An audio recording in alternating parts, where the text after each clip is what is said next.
അങ്ങനെ പെസഹ വ്യാഴം എത്തി. പള്ളിയിൽ പോയി വൈകിട്ട്. അത് കഴിഞ്ഞിട്ട് നമ്മൾ വീട്ടിൽ പോയി. വീട്ടിൽ പോയി കഴിഞ്ഞാൽ മമ്മി നമുക്ക് അപ്പവും പാലും ഉണ്ടാക്കി. പെസഹ അപ്പവും പാലും. അങ്ങനെയൊക്കെ വീട്ടിലെ കാരണവരായ മമ്മി തന്നെയാണ് ഞങ്ങൾക്ക് എല്ലാവർക്കും തരുന്നത്. ഏറ്റവും ചെറിയ ആൾക്ക് കൊടുത്തു തുടങ്ങും.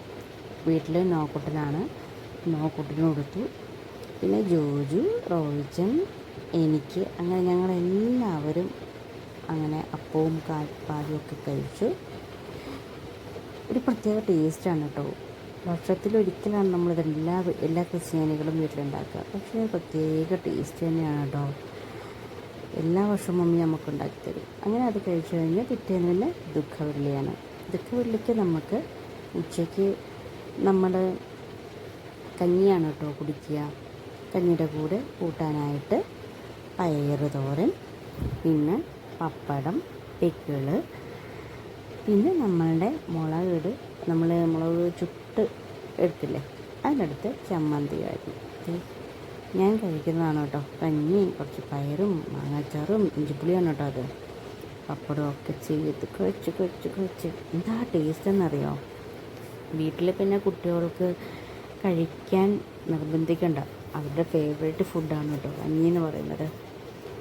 അപ്പം കഞ്ഞി ഇത്രയും കറികളും വേണ്ട അവർക്ക്. ഇത്തിരി ഉപ്പിട്ട് കൊടുത്താൽ മതി, അവർ കഴിച്ചു. ഭയങ്കര ഇഷ്ടമാണ് കഞ്ഞി എന്നുള്ളത്.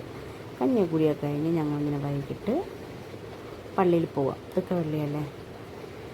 അങ്ങനെ ഞാൻ, മമ്മി, റോജൻ, കുട്ടികൾ, ഞങ്ങളെല്ലാവരും കൂടെ എല്ലാ വർഷവും നമ്മൾ കപ്പൽ പള്ളിയിലാണ് പോകട്ടോ. മറൈൻ ഡ്രൈവിനടുത്ത് കപ്പൽ പള്ളിയിൽ പോവും. അവിടെ പോയിട്ട് പുണ്യാളിനെ മുത്താനായിട്ട് പോകുന്നതാണ് കേട്ടോ നമ്മൾ. അങ്ങനെ പോയി ഇടപ്പള്ളിയിൽ കിടന്ന്, ഇടപ്പള്ളി നോക്കുമ്പോൾ നല്ല തിരക്കൊക്കെ ആയി വരുന്നുണ്ട്. ഇടപ്പള്ളിയിൽ നേരെ പുണ്യാളിനെ ഒരു കുരിശൊക്കെ വരച്ച് പ്രാർത്ഥിച്ചിട്ട് നമ്മൾ ഇറങ്ങിയില്ല, നേരെ അങ്ങോട്ടേക്കായിരുന്നു പോകുന്നത്, കപ്പൽ പള്ളിയിലെത്തി. അങ്ങനെ പള്ളിയിലെത്തി. ഇതാണ് കപ്പൽ പള്ളി. മമ്മിയുടെയൊക്കെ ഇടവകയായിരുന്നു കേട്ടോ പണ്ട്. ഇപ്പം നമുക്ക് ഉണിച്ചിറയാണ്. അങ്ങനെ ഞങ്ങൾ ഒരുപാട് ആൾക്കാർ അവിടെ വന്നിട്ടുണ്ട്. നിൽക്കാൻ സ്ഥലമില്ല, എന്നാലും നമ്മളവിടെ നിന്നിട്ടുണ്ട്. ഇങ്ങനെ കുർബാനയൊക്കെ കഴിഞ്ഞപ്പോഴത്തേക്കിനും പുണ്യാളിനെ പ്രദക്ഷിണം ചെയ്യാനായിട്ട്, അതായത് നമ്മൾ ഈശോൻ്റെ ഖബറ് നഗര പ്രദക്ഷിണം ചെയ്യും. അപ്പോൾ അതിന് വേണ്ടിയിട്ട് ഒരുപാട് ആൾക്കാർ ഇങ്ങനെ അതിൻ്റെ എന്താ പറയുക, റാലി പോലെ പോകും കേട്ടോ. മെഴുകുതിരിയൊക്കെ കത്തിച്ചിട്ട് ഖബറിൻ്റെ മുന്നേ പോവും.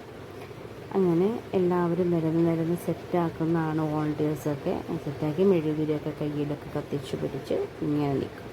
അവരെല്ലാം നഗരപ്രദക്ഷിണമൊക്കെ കഴിഞ്ഞ് പിന്നെ അവരെല്ലാം തിരികെ പള്ളിയിലകത്ത് കയറും.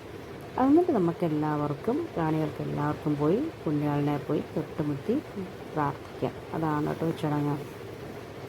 അങ്ങനെ ഫൈനലി എല്ലാവരും ഇറങ്ങിയിട്ടുണ്ട്. ഖബർ അവിടെ നിന്ന് വരുന്നുണ്ട്. ഒരുപാട് ആൾക്കാരുണ്ടായതുകൊണ്ട് ഭയങ്കര ക്യൂ ആണ് കേട്ടോ. അങ്ങനെ ഖബറ് പള്ളിയിനകത്തു നിന്ന് ഇറങ്ങി പ്രദക്ഷിണം ചെയ്യാനായിട്ട് ഇങ്ങനെ പോവുകയാണ്. ആ പല്ലക്കില്ലേ, എന്താ പറയുക, ആ ഖബറിന് മൊത്തം മുല്ലപ്പൂവാണോ. അടുത്ത് വരുമ്പോൾ എന്തൊരു മണമെന്നറിയോ, ഭയങ്കര മണമാണ്.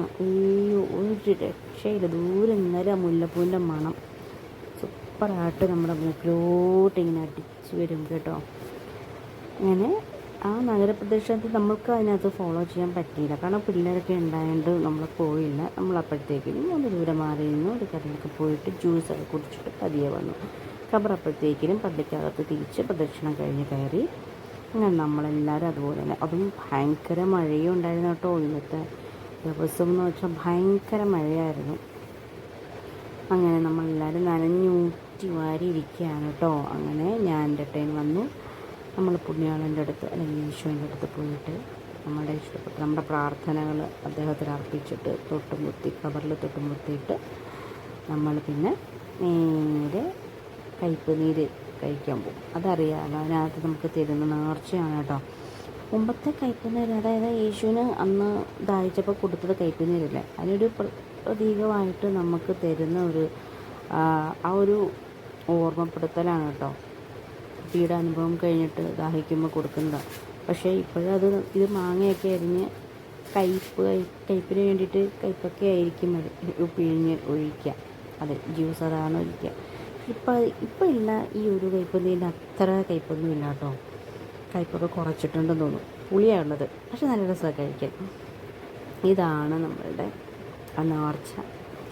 അത് ഞാൻ കഴിച്ചു. നമുക്ക് ഭയങ്കര ഇഷ്ടമായി. അവൾ പിന്നെയും പിന്നെയും ചോദിച്ച് കഴിക്കുമായിരുന്നു. പക്ഷെ അതങ്ങോട്ട് ജോജുവിന് അങ്ങോട്ട് ഇഷ്ടമായില്ല. കയ്പ്പാന്നും പറഞ്ഞു വേണ്ടാന്നും പറഞ്ഞിട്ട് അവൻ റിജക്റ്റ് ചെയ്തു. അവൻ കഴിച്ചു, അവന് കൊടുത്ത് കഴിച്ചു, പിന്നെ ഒരുപാട് കഴിച്ചില്ല. നല്ല മിന്നലുണ്ട്, മഴയുണ്ട്. മഴ രണ്ടും ആർത്തുല്ലസിക്കുന്നുണ്ട്. അങ്ങനെ മഴ ഒരുവിധം മറിയപ്പോഴത്തേക്കിനും പെട്ടെന്ന് ഞങ്ങൾ ഓടി വണ്ടിയിൽ കയറി. പിന്നെ വീട്ടിൽ അപ്പോഴത്തേക്കിനും മമ്മിയെല്ലാം നനഞ്ഞു, ഞാനും നനഞ്ഞു, എല്ലാവരും നനഞ്ഞിരിക്കുകയാണ് കേട്ടോ. അങ്ങനെ ഞങ്ങളുടെ ഈ വർഷത്തെ പെസഹയും ദുഃഖവെള്ളിയും കഴിഞ്ഞു. ഇനി ഞങ്ങൾ വെയിറ്റ് ചെയ്യുന്നത് ഈസ്റ്ററിന് വേണ്ടിയിട്ടാണ്. നാളെ ശനിയാണ്, നാളെ ഒരു ദിവസം റെസ്റ്റ്. പിന്നെ അടുത്ത് ഈസ്റ്ററിനേക്കുള്ള ഒരുക്കത്തിന് വേണ്ടിയിട്ട് നമ്മളിങ്ങനെ റെഡി ആയിട്ടിരിക്കുന്നു. Okay, bye, thank U.